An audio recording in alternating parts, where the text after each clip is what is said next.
Un saludo cordial a cada uno de ustedes. Agradecerles por permitirme dirigir a la comunidad universitaria y a los intelectuales para poder tratar un tema muy espinoso y también vigente, no solamente en mi país, el Perú, sino también a nivel del mundo, ¿no? Saludo cordial a las autoridades universitarias y a cada uno de ustedes. Bueno, el día de hoy vamos a tocar, entre tantos otros temas que existen, cuando hablamos de la administración de justicia, la resolución de conflictos solamente está en manos del Estado. Esto ha traído pues una serie de estudios de investigación y también de normas a lo largo de todo este periodo de colonización, ¿no? En ese sentido, el tema que desarrollo es la administración de justicia indígena o comunitaria en el Perú.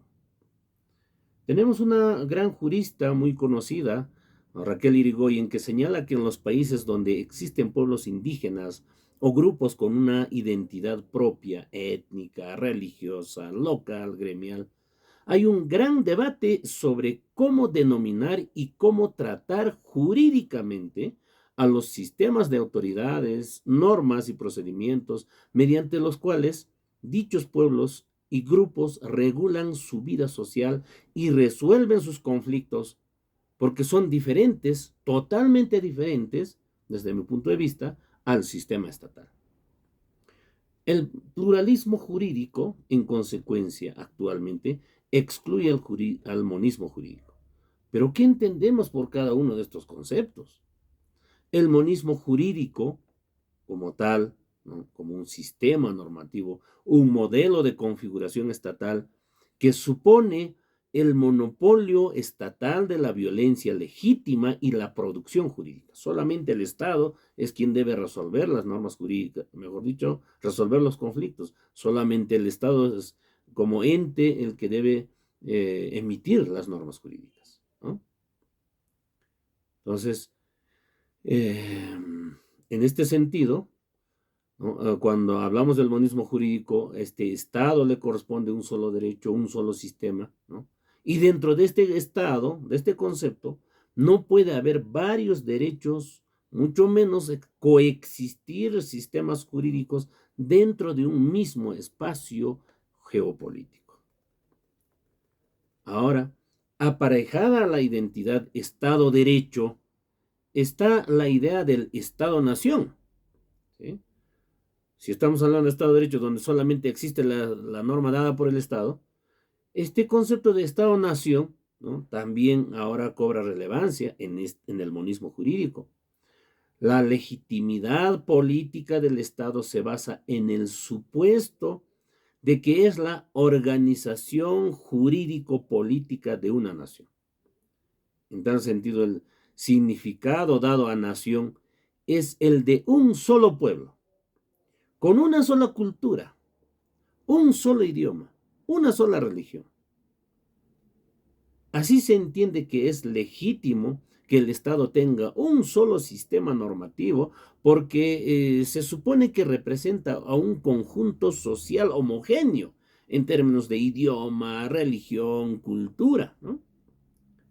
Pero en países pluriculturales, la imposición de un solo sistema, ¿sí?, jurídico, la protección oficial de una sola cultura, religión, idioma y grupo social, ha dado lugar a un modelo, ojo, entiéndase, a un modelo de Estado excluyente.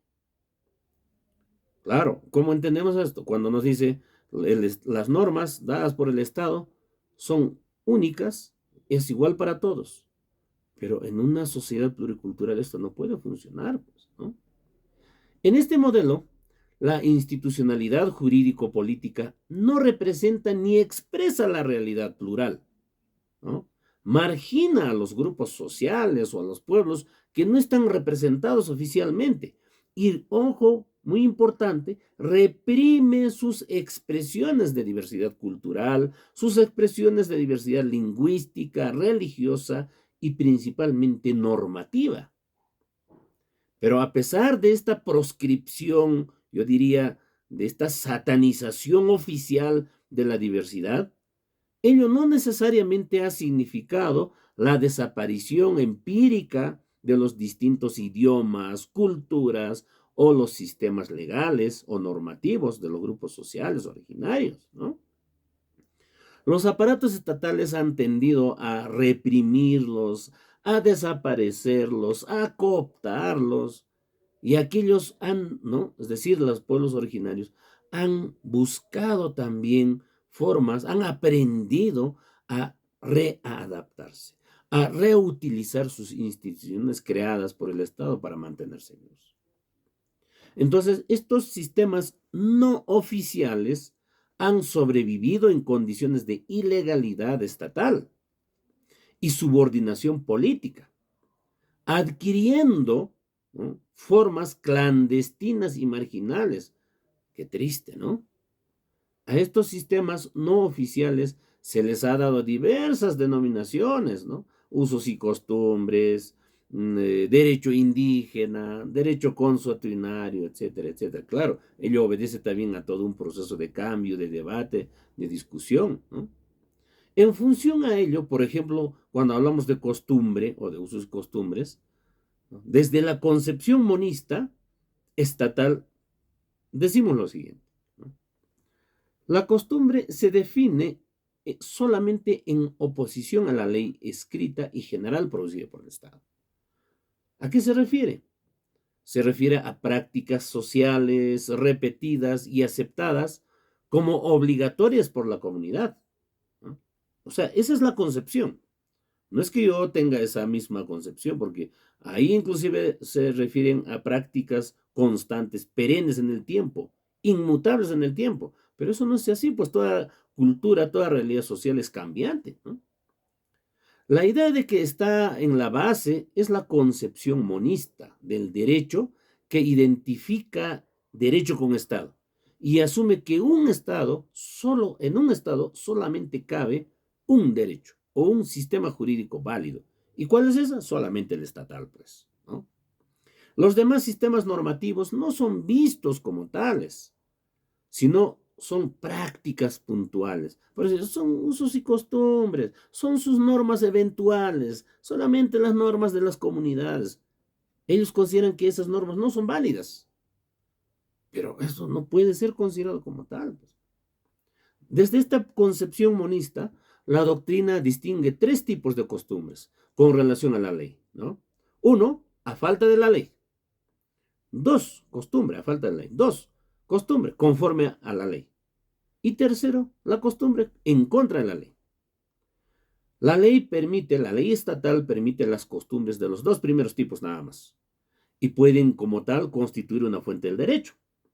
En cambio, si una práctica jurídica o una costumbre es contra legem, contrario a la ley, incluso esta puede configurar delito y finalmente ser castigada, inclusive. Bueno, esto consideramos entonces en los estadios constitucionales que ha pasado desde un estadio constitucional asimilacionista. Actualmente, frente a estas posiciones que venimos exponiendo, se entra a tallar principalmente el pluralismo jurídico. En el Perú, por imperio constitucional, a partir del año de 1993, la nueva constitución, que tiene pues serios cuestionamientos y que está basado en base a una ideología política que es el neoliberalismo. Pero bueno, en función a esta norma constitucional, se ha establecido dos sistemas de justicia. El primero, denominado jurisdicción ordinaria. Está consagrado en los artículos 138, 139, incisos o numerales 2, 8, 9 y 13 de la Constitución Política del Perú. Y la otra es pues la denominada jurisdicción especial o indígena u originaria o comunitaria. Tampoco hay una definición uniforme, aunque el Poder Judicial, ¿no?, ha establecido como jurisdicción especial, ¿no? Este sistema de justicia tiene también, ¿no?, todo un sistema normativo a ello a través de un consenso intercultural, por lo menos en base a debates teóricos, jurisdicción y el mismo Poder Judicial, y la misma Constitución, consecuentemente, ha denominado el derecho consuetudinario. Y cuando hablamos del derecho consuetudinario, ¿a qué nos referimos? A 4 aspectos principalmente, ¿no? Primero, si hablamos de derecho consuetudinario, primero tenemos las, ¿no?, instituciones originarias debidamente reconocidas, ¿sí? En el caso peruano son solamente 3 instituciones debidamente reconocidas por pueblos originarios las que tienen esa función, esa autoridad de función jurisdiccional. Comunidades campesinas, con su ley, la ley 27656, la ley de comunidades nativas y la ley de rondas campesinas. Son 3 instituciones que son reconocidas mediante ley. Segundo punto de derecho consuetudinario se refiere a que éstas deben tener sus autoridades legítimamente reconocidas, elegidas. Claro, existen estas leyes, sus reglamentos y sus estatutos permiten que de alguna forma ellos tengan su forma de elegir a sus autoridades y estos generalmente están inscritos en los registros públicos del Perú, ¿no? Tercer punto, que tengan su propio sistema normativo. En el caso del derecho constitucional en los pueblos originarios, tenemos las normas orales y las normas escritas. En las normas escritas están pues los estatutos, reglamentos internos y finalmente los usos y costumbres, ¿no? Y también los acuerdos de la Asamblea. Ahora, conforme a este artículo 149 de la Constitución que hemos hecho referencia anteriormente, ¿no?, estas normas establecen un sistema, o sea, si hablamos del 139 y el 149 de la Constitución, prácticamente en el Perú existe ya un sistema de justicia mixto, ¿no? Implica entonces 2 formas constitucionales de resolver conflictos, demandas, quejas, denuncias, ¿sí? Por un lado hemos dicho la jurisdicción ordinaria y por otro lado la jurisdicción estatal. También tenemos las normas supranacionales que respaldan justamente a la norma constitucional, como es el convenio 169 de la OIT sobre pueblos indígenas y tribales, que ha sido incorporado al Estado peruano a través de una resolución legislativa número 26.253 en fecha 26 de noviembre de 1993. Estas normas se convierten de cumplimiento obligatorio para el Estado peruano.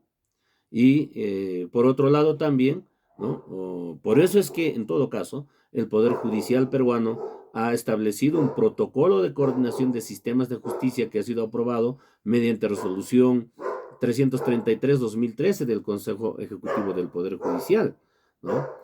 También ha aprobado otro protocolo que viene a ser de actuación en procesos judiciales que involucran a comuneros y ronderos. Bien, existe todo un marco normativo al respecto. Sin embargo, todavía hay dificultades en la aplicación, ¿no?, y en el cambio y en el proceso de adaptación de estos procesos, principalmente, ¿no?, de este establecimiento del sistema romano-germánico y el sistema del